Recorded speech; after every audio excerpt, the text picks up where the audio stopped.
حدیث پاک میں ہے جو ہمیشہ استغفار کرتا رہے اللہ پاک اس کے لیے ہر تنگی سے نکلنے کا راستہ بناتا ہے، ہر فکر و غم سے اسے خلاصی عطا فرماتا ہے۔ اس کی ایک برکت یہ بھی ہے کہ ایسے بندے کو اللہ پاک غیب سے رزق عطا فرماتا ہے۔ حدیث پاک میں ہے استغفار کرنے والے کو اللہ وہاں سے رزق عطا فرماتا ہے جہاں اس کا گمان بھی نہیں ہوتا ہے۔ اتنی مہنگائی ہے، اتنی مشکلیں ہیں، اتنی تنگی ہے، لوگ قرضے میں ہیں، کبھی ادھر جاتے ہو کبھی ادھر جاتے ہو۔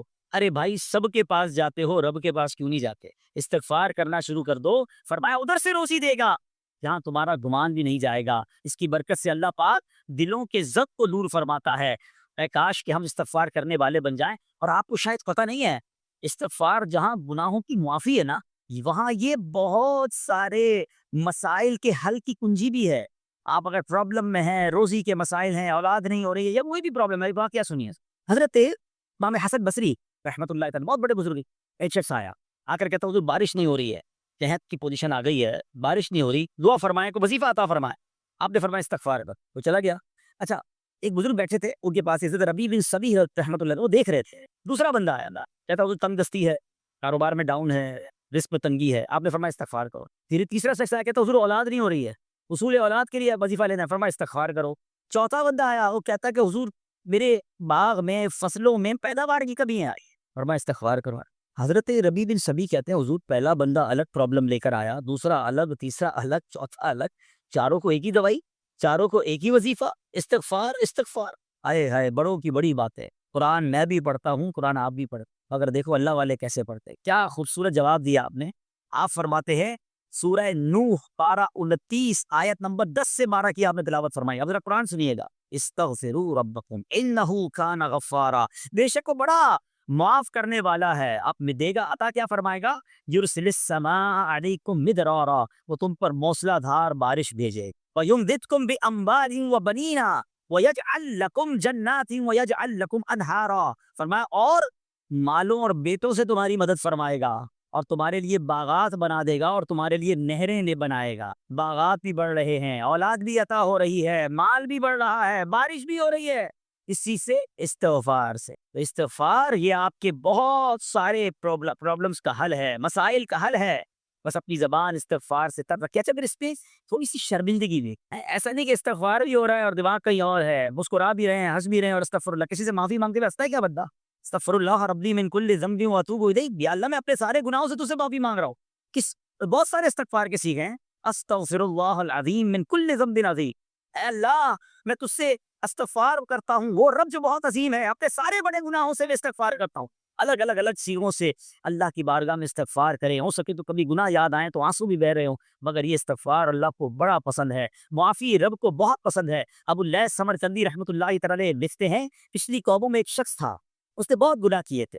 ایک بار اس نے اپنی پچھلی زندگی کے بارے میں سوچا، گناہوں کے بارے میں غور و فکر کیا، تو اسے شرمندگی ہوئی، اس نے نادم و شرمندہ ہو کر 3 مرتبہ کہا اللہم غفرانک، اللہم غفرانک، اللہم غفرانک، اے اللہ تیری بخشش، اے اللہ تیری بخشش، اے اللہ پاک تیری بخشش۔ اسی لمحے اس کو موت آ گئی اور اللہ پاک نے اس کی بخشش فرمائی۔ آئیے ہم بھی پڑھ لیتے، اللہم غفرانک، اللہم غفرانک، اللہم غفرانک۔ استغفار کرنا، توبہ کرنا، گناہ یاد کر کے شرمندہ ہونا، یہ اللہ کو کتنا پسند ہے۔ ایک سبحان اللہ، اس کے بارے میں چند برکتیں آپ کو بیان کرتا ہوں۔ بڑی عظیم برکت یہ ہے کہ اس کی بدولت بندے کا تنگی اور غم دور ہو جاتا ہے۔ آئیے پیارے اسلامی بھائیوں، اللہ کو معافی مانگنا، دل سے پکارنا کتنا پسند ہے۔ میں آپ کو ایک بہت ہی خوبصورت واقعہ بتاتا ہوں، اور یہ واقعہ ہے حضرت موسیٰ علیہ نبینا وعلیہ السلام کا۔ اللہ پاک نے حضرت موسیٰ علیہ نبینا وعلیہ السلام نے ایک بار اپنی مناجات میں عرض کیا، یا اللہ یا رب، اللہ پاک کی طرف سے جواب آیا، لبیک یا موسیٰ۔ آپ نے عرض کی، یا اللہ تو میرا مالک ہے، تو خالق ہے، میں تو تیرا بندہ ہوں۔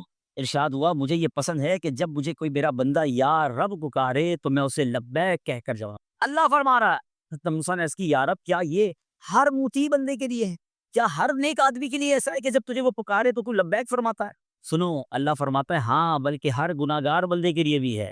حضرت موسیٰ نے عرض کی، یا اللہ فرما بردار تو تیری اطاعت کرتا ہے، وہ بات تو سمجھ آ رہی ہے، گناہگار پر یہ کرم کس وجہ سے؟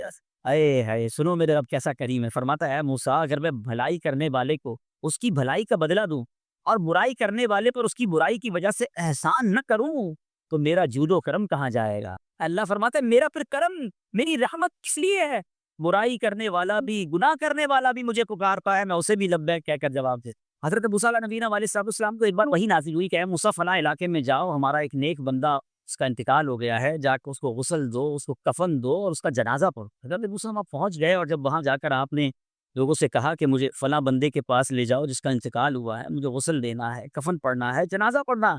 لوگوں نے کہا حضرت یہ تو زمانے کا گناہ گار, بڑا بےہودہ, بڑا بدکار شخص تھا, آپ کو رب کا حکم تھا, آپ نے غسل بھی دیا, کفن بھی پہنایا, جنازہ بھی پڑھا, پھر رب کی بارگاہ میں عرض کی مولا بندے تو یہ کہہ رہے یہ تو بہت برا آدمی تھا, تو نے مجھے بھیجا اور فرمایا تیرا پیارا بندہ, میں نے جنازہ بھی پڑھ دیا, غسل اور کفن بھی دیا. ذرا آپ سوچیں کہ کسی کا جنازہ حضرت موسیٰ پڑھ دیں تو اس کی تو بخشش کا تو کوئی مسئلہ ہی کوئی نہیں نا, وہ تو اللہ کے نبی جس کا جنازہ پڑھے غسل دے تو یا اللہ تو نے ایسا انتظام فرما دیا. رب کریم کی طرف سے پتہ ہے کیا جواب آتا ہے؟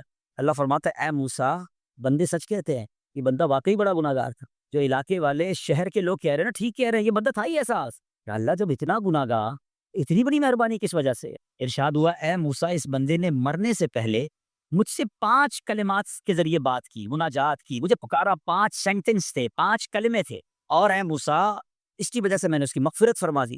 حضرت موسیٰ کہتے ہیں یا اللہ وہ 5 کلمے تو بتا دے, وہ 5 کیسے جملے تھے کہ علاقے میں سب سے مشہور بدکار اور اس کا انتقال ہو تو رب مغفرت بھی فرمائے اور اپنے نبی کو فرمائے جا کے جنازہ پڑھو. تو آپ نے کہا یا اللہ وہ 5 کلمات بتا دے. اب ذرا یہ 5 کلمات سنیے گا, ایکچولی جو بات سمجھنی ہے نا, استغفار ہے کیا, معافی مانگنا ہے کیا, توبہ کیا ہے.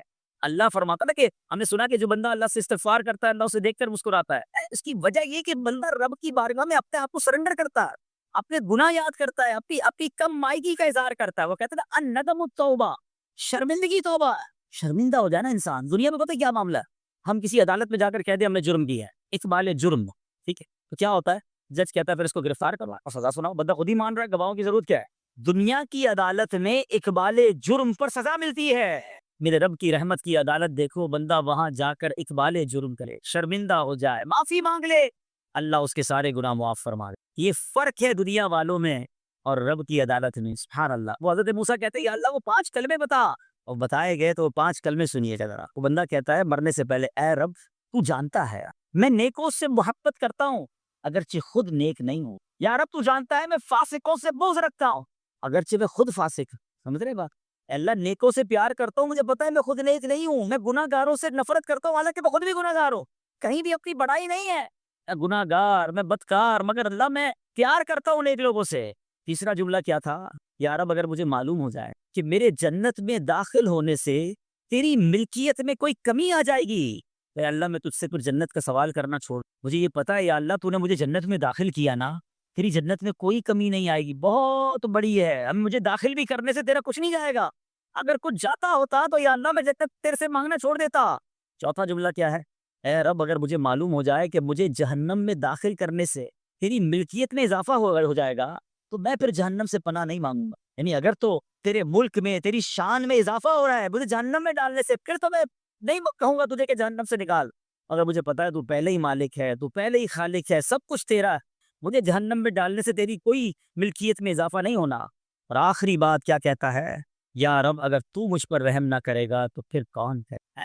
اللہ فرماتا ہے موسیٰ میں نے اس پر رحم کیا, یہ میرے کرم کے لائق تھا, میرے کرم کے لائق نہیں تھا کہ میں اسے ناکام لوٹا دیتا. جب اس نے کلمات کہے تو میں نے اسے درگزر فرمایا, اس کی مغفرت فرما دی, اور میں ہی بخشنے والا مہرباں. تو اے میرے پیارے اسلامی بھائیوں, آج وہ کام سیکھ کے جانا ہے, سمجھ کے جانا ہے, جس کو جو بندہ کرتا ہے تو رب کی رحمت گویا مسکراتی ہے. اب وہ یہ ہے کہ اللہ سے معافی مانگتے, استغفار کرتے رہیں, اللہ کو راضی کرنے کی کوشش کرتے رہیں, اپنے گناہوں پر ندامت رکھیں. کہ جو معافی مانگتا ہے نا اللہ اسے بہت پسند فرماتا ہے. حدیث پاک میں آتا ہے التائب من الذنب کمن لا ذنب له, گناہوں سے توبہ کرنے والا ایسا ہے جیسا اس نے گناہ کیا ہی نہیں ہے. اچھا اب ایک اور بہت پیارا عمل جس کو دیکھ کر اللہ مسکراتا ہے, وہی میں نے تفسیر بتائی کہ اللہ کی رحمت راضی ہو جاتی ہے اور اللہ کی رحمت برستی ہے, رب راضی ہو جاتا ہے.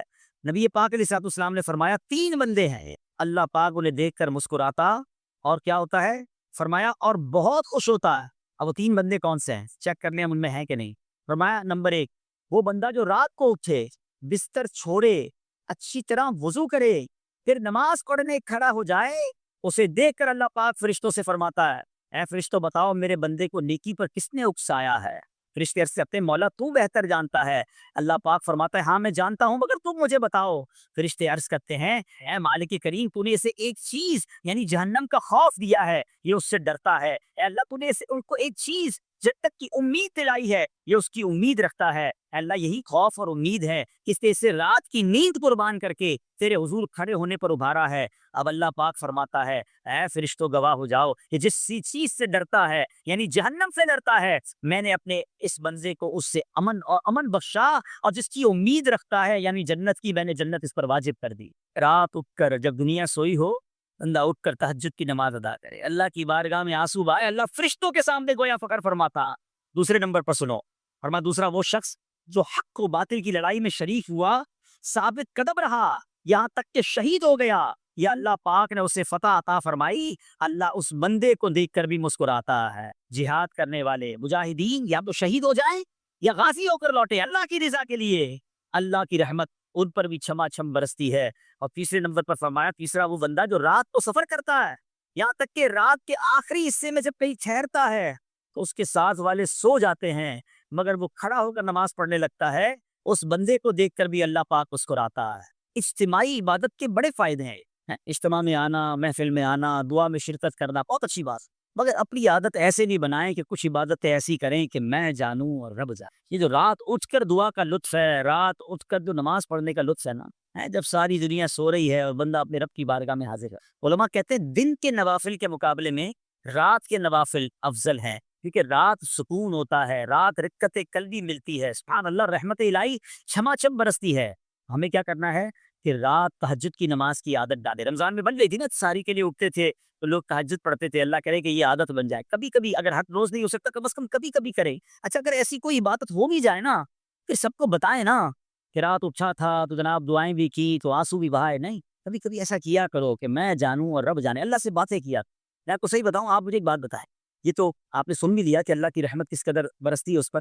زندگی میں بھی جب کبھی ہم پریشان ہوں اور رات نیند نہ آئے کبھی کبھی ایسا ہوتا ہے پریشانی میں نیند نہیں آتی کروٹیں بدل رہا ہوتا ہے انسان اور اس کروٹ بدلتے بدلتے میں آپ کی جب والدہ حیات ہوگی یا ماشاءاللہ جن کے پاس ماں موجود ہے ماں جیسی ہستی کہاں ملتی ہے. ایک بار اور سن لو دنیا کی بہت ساری چیزیں میرے اور آپ کے پاس ہیں جو ریپلیسیبل ہیں جو بدلی جا سکتی ہیں. موبائل فون لیتے ہیں بڑی خوشی سے لیتے ہیں مگر نیا ماڈل آتا ہے تو لوگ بدل لیتے ہیں. سواری لیتے ہیں بڑی خوشی ہوتی ہے مگر جب نئی سواری آتی ہے تو ریپلیس بدل دیتے ہیں. ماڈل نیا آ گیا بھائی آپ کو پرانی لگتی ہے. اگر یاد رکھو ماں باپ چلے جائیں نا اس کے بعد ماں باپ دوبارہ نہیں ملتے. ان کا کوئی نیا ورژن یا نیا ماڈل نہیں ہے. ہیں تو ان کی قدر کرو ان کی دعائیں لے لو. ہیں تو بہرحال آپ کبھی کبھی تکلیف میں ایسا ہوا ہو کہ رات کو نیند نہ آئی ہو بے قرار ہو کر ماں کے پاس گیا آنکھوں میں آنسو لے کر کہ ماں میں پریشان ہوں بیمار ہوں یا قرضے میں ہوں یا فلاں پرابلم ہے. ماں نے کیا کیا تھا کروٹ بدل کر سو گئی تھی کہ بیٹا تو جان تیرا کام جانے. یا ماں خود بھی بیدار ہو گئی سینے لگایا اور دعا کرنا شروع کر دی. بھائی ہم روئے تو ماں بھی روئی. یہ ہے نا ماں میری تکلیف. ایسا لگتا ہے کہ مجھے کبھی کبھی یہ فیصلہ کرنا مشکل ہوتا تھا کہ تکلیف مجھے زیادہ ہوتی ہے میری تکلیف میں یا میری والدہ کو زیادہ ہوتی ہے. بیمار میں ہوں تکلیف اسے یہ رشتہ کہاں ملتا ہے. مگر مجھے ایک بات بتاؤ جب میری تکلیف پر رات نیند چھوڑ کر بستر چھوڑ کر میں ماں کے پاس گیا ماں نے سینے لگایا تو اگر میں اپنا بستر چھوڑ کر آنکھوں میں آنسو لیے میری ماں سے مجھے کہیں زیادہ پیار کرنے والے رب کی بارگاہ میں چلا گیا تو اس کی رحمت کیا مجھے مایوس کر دی. میری ماں کے دل میں جو ممتا ہے نا وہ بھی میرے رب نے ڈالی ہے. تو رب کی رحمت کتنی ہوگی. تو کبھی کبھی اللہ کی بارگاہ میں رات کے اس پہر حاضر ہوا کرو. جو پرابلم ہے آپ کی جو مشکل ہے آپ کی آپ یقین کریں آپ اللہ کی بارگاہ میں تہجد کے وقت رات کے آخری پہر آنسو بہائیں دعائیں کریں نوافل پڑھیں پھر دیکھیے آپ کے دل کو تسلی کیسے ہوتی ہے. آپ کا ایمان تازہ ہو جائے گا اور آپ نے دیکھا کہ ایسے وقت عبادت کرنے والوں سے رب کتنا راضی ہوتا ہے. اللہ کرے یہ بات ہمیں سمجھ آ جائے. اسی طرح عظیم صحابی حضرت عبداللہ بن مسعود رضی اللہ تعالیٰ سے روایت ہے پیارے آقا مکی مدنی مصطفیٰ صلی اللہ تعالیٰ علیہ وسلم نے فرمایا ایک بندہ رات کو اٹھتا ہے اچھی طرح وضو کرتا ہے پھر اللہ پاک کی حمد کرتا ہے اس کی بزرگی بولتا ہے اپنے نبی علیہ الصلوۃ والسلام پر درود پڑھتا ہے قرآن کھول کر پڑھنا شروع کر دیتا ہے. یہ وہ بندہ ہے جسے دیکھ کر اللہ پاک مسکراتا ہے اور فرماتا ہے دیکھو میرا بندہ عبادت کر رہا ہے جبکہ اسے میرے سوا کوئی نہیں دیکھ رہا ہے. اللہ یہ کاش ہمیں عادت مل جائے کہ ہم اکیلے میں عبادت کریں انفرادی عبادت کریں میں جانوں میرا رب جانے. کبھی تلاوت کریں کبھی درود پڑھیں کبھی دعائیں کریں کبھی آنسو بہائیں. سبحان اللہ اس کا مزہ ہی اور ہے. ہاں کبھی ایسا ہونا چاہیے. ہم محفل میں عشق رسول کے عالم میں رو بھی پڑھتے ہیں مدینے کی یاد ہو نعت شروع ہو تو ہماری آنکھوں میں آنسو آ جاتے ہیں. یہ بھی اچھی بات ہے